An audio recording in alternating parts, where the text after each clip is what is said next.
News night breaking now. നാമനിർദ്ദേശ പത്രിക നൽകാനുള്ള സമയം അവസാനിക്കാൻ മണിക്കൂറുകൾ ബാക്കിയുള്ളപ്പോൾ ഇടുക്കി കോൺഗ്രസിൽ പൊട്ടിത്തെറി. കട്ടപ്പന നഗരസഭയിൽ സീറ്റ് വിഭജനം പൂർത്തിയായില്ല. മുൻ ബ്ലോക്ക് പഞ്ചായത്ത് അംഗം ഇൻഫന്റ് തോമസ് രാജിവെച്ചു. സീറ്റ് തരാമെന്ന് പറഞ്ഞ പാർട്ടി നേതാക്കളും വഞ്ചിച്ചു എന്നാണ് പ്രതികരണം. രാഹുൽ സുരേഷ് എത്തുന്നു തത്സമയം. Rahul Suresh, good evening. നാളെ പത്രിക സമർപ്പിക്കേണ്ടേ? ഇനിയും സ്ഥാനാർത്ഥിയാകാതെ എന്താണ് കട്ടപ്പനയിൽ ചെയ്തുകൊണ്ടിരിക്കുന്നത്? സുജിയ, ഈ നാമനിർദ്ദേശ പത്രിക സമർപ്പിക്കാൻ മണിക്കൂറുകൾ ബാക്കി നിൽക്കെ ഒരു തരത്തിലാണ് ജില്ലാ പഞ്ചായത്ത് സീറ്റുകൾ അല്പസമയം മുമ്പ് പ്രഖ്യാപിച്ചത്. ഈ സീറ്റുകൾ പ്രഖ്യാപിച്ചതിന് തൊട്ടു പിന്നാലെയാണ് ജില്ലാ കോൺഗ്രസിൽ പൊട്ടിത്തെറി ഉണ്ടായിരിക്കുന്നത്. ഇപ്പോൾ നാളെ നമ്മൾ പ്രതീക്ഷിച്ച പൊട്ടിത്തെറി ഇപ്പോഴേ ഉണ്ടായിരിക്കുന്നു എന്നതാണ് എടുത്തു പറയേണ്ട കാര്യം. ആദ്യം തന്നെ പറയാനുള്ളത്, മുൻ ബ്ലോക്ക് പഞ്ചായത്ത് മെമ്പറായിട്ടുള്ള ഇൻഫന്റ് തോമസ് ആണ് പാർട്ടിയിൽ നിന്നും രാജിവെച്ചിരിക്കുന്നത്.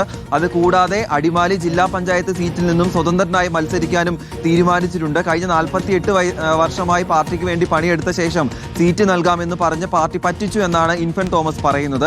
അതേസമയം കട്ടപ്പന നഗരസഭ കുറെ വർഷങ്ങളായി കട്ടപ്പന നഗരസഭ രൂപീകൃതമായ ശേഷം UDF അവിടെ തോറ്റിട്ടില്ല. വർഷങ്ങളായി ഭരണം നടത്തുന്ന ഒരു നഗരസഭയാണ്. പക്ഷേ ഇപ്പോഴും സ്ഥാനാർത്ഥികളെ പ്രഖ്യാപിച്ചിട്ടില്ല എന്നതാണ് എടുത്തു പറയേണ്ട കാര്യം.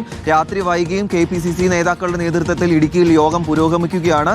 ഇന്ന് രാത്രിയെങ്കിലും ഈ സ്ഥാനാർത്ഥികളെ പ്രഖ്യാപിക്കാനായിട്ടില്ലെങ്കിൽ എങ്ങനെ ഈ തെരഞ്ഞെടുപ്പിനെ കോൺഗ്രസ് നേരിടും എന്നതും ചോദ്യമാണ്. സുജയ.